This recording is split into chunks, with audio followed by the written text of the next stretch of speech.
but taking advantage of the emotional side of this osmosis may be difficult. Now I put down 5 ways to affect positive change through your associations. If you are miserly by nature, associate with the generous and they will affect you, opening up everything that is tight and restricted in you. Only generous souls attain greatness. If you are gloomy, gravitate to the cheerful. If you are prone to isolation, force yourself to befriend the gregarious. Never associate with those who share your defects. They will reinforce what holds you back. One simple example is the meth head who tries to break out of the cycle of drugs and still just hangs out with his other meth head friends. It's just a very difficult environment. And 5, only create associations with positive affinities. So to quote Balthasar Gracian once again, recognize the fortunate so that you may choose their company and the unfortunate so that you may avoid them. Misfortune is usually the crime of folly, and among those who suffer from it there is no malady more contagious. Never open your door to the least of misfortunes, for if you do, many others will follow in its train. Do not die of another's misery. That's it for this thought. If you seek more social reviews, you might just want to subscribe. Thanks for watching.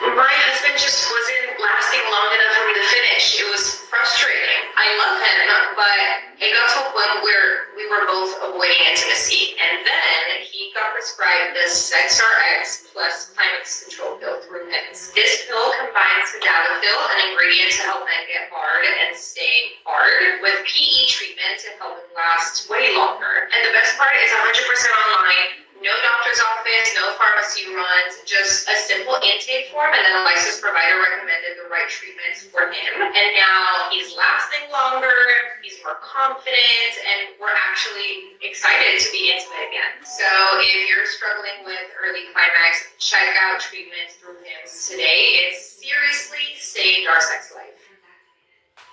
As a result of someone's cold shoulder, you may experience digestive issues, headaches.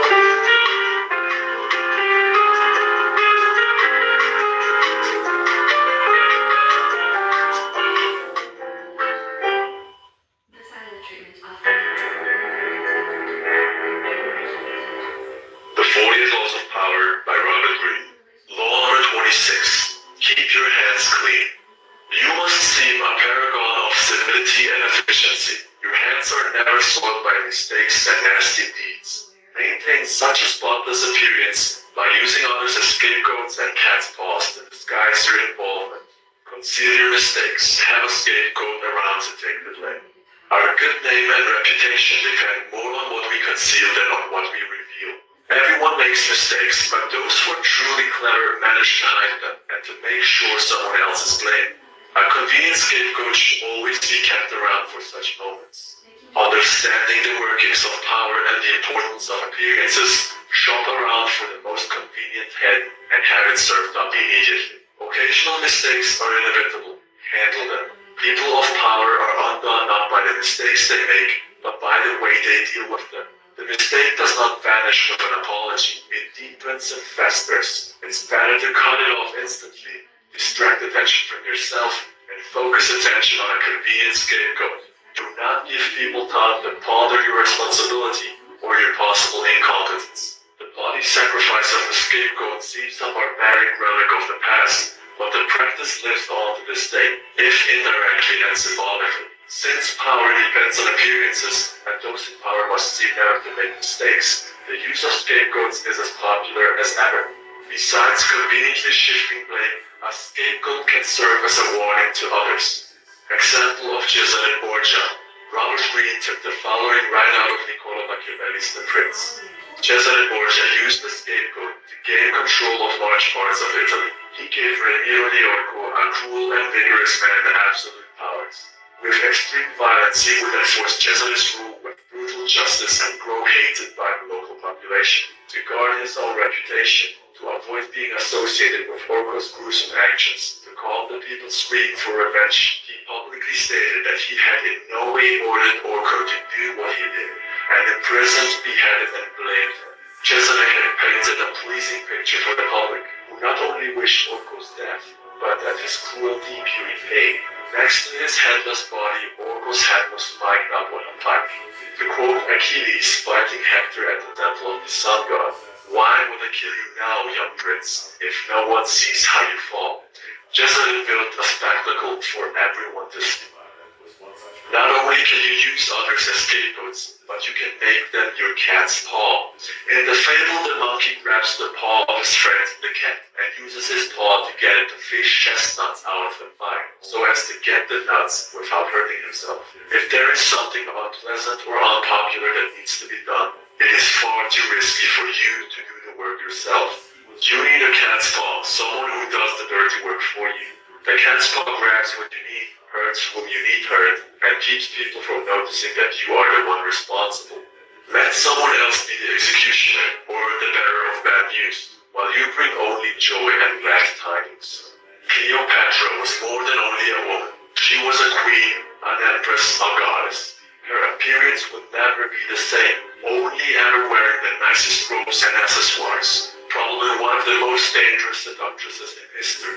Like many women still today, she used her feminine qualities to get men to do as she desired.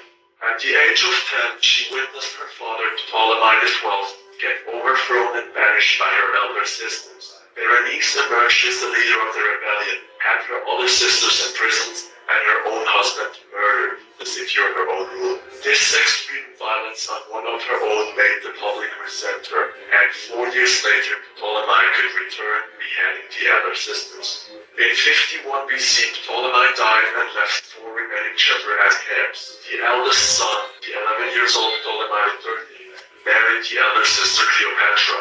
Incest was common in order to keep royal positions and thus power in the family. In a fight for power, Cleopatra was exiled. None dared to make the same mistake as Berenice by killing one of their own.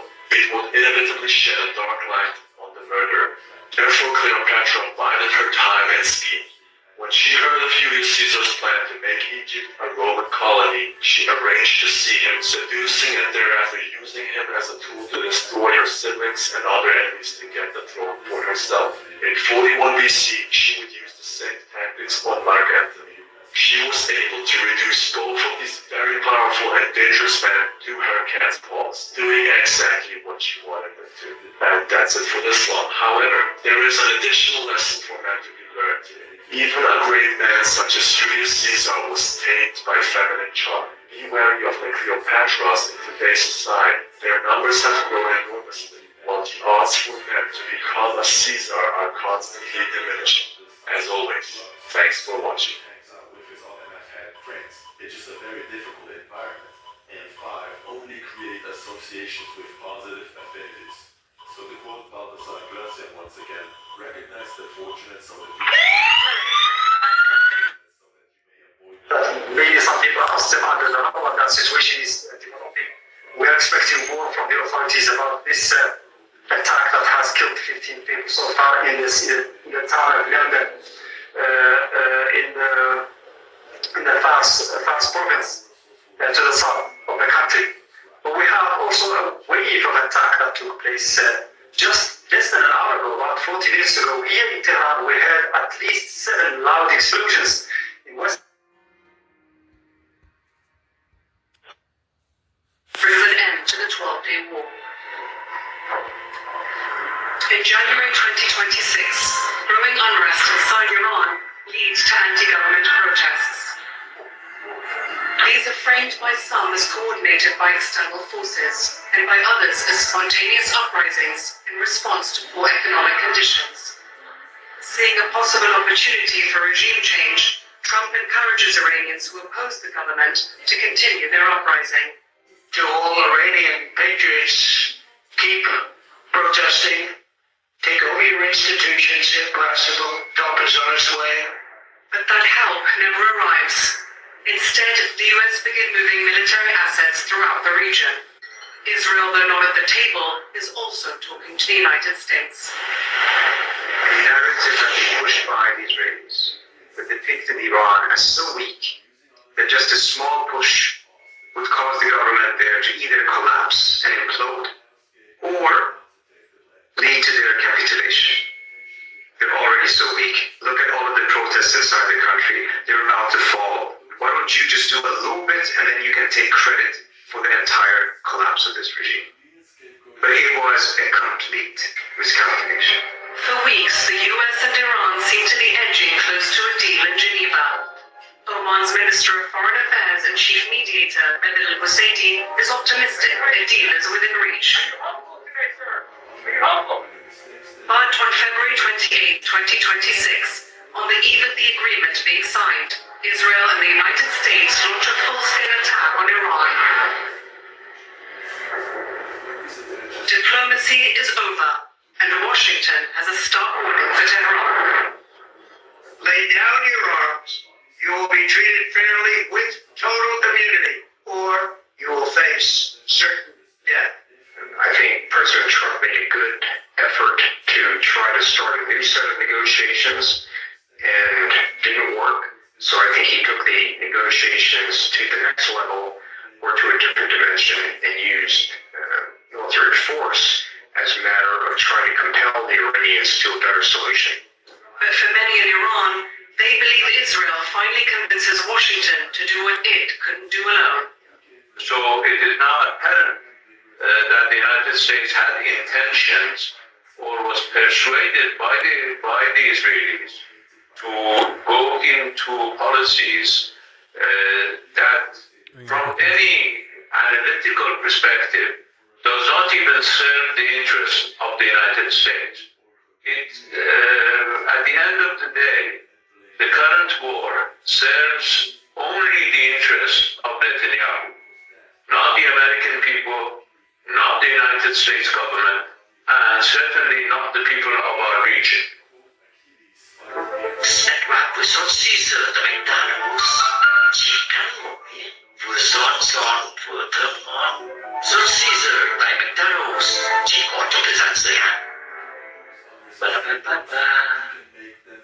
For over 40 years, learners have depended on 5-Star, the only school supplies backed with a guarantee to last all year. We make it trustworthy. You make it noteworthy. 5-Star, built strong to last long, lasts all year, guaranteed.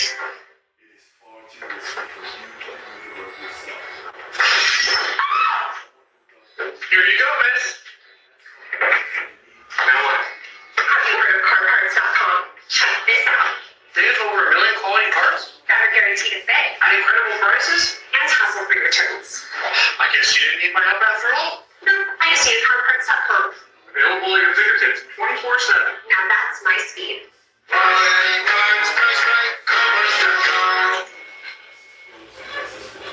On the first day of the war, Israel bombs the compound of Ali Khamenei, killing Iran's supreme leader, along with several members of his family. But his assassination, along with those of other leading figures, fails